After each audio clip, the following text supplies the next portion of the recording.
ኢየሱስ መጣና እንደዛ ጻፍ ፈሪሳውያን እናንተ አላችሁ የተለሰነ መቃብር ናቸው።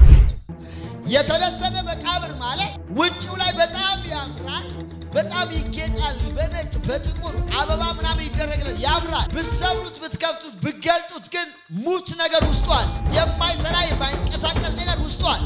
ኢየሱስ ጌታ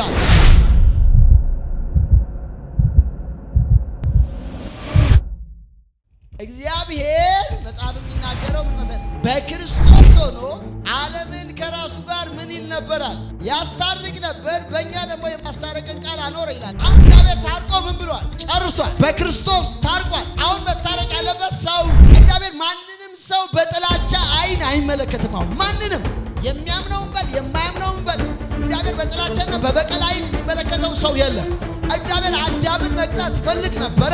በመስቀል ጠርቆ ከመንገድ አስወግዶታል፣ ገሎታል። አዳም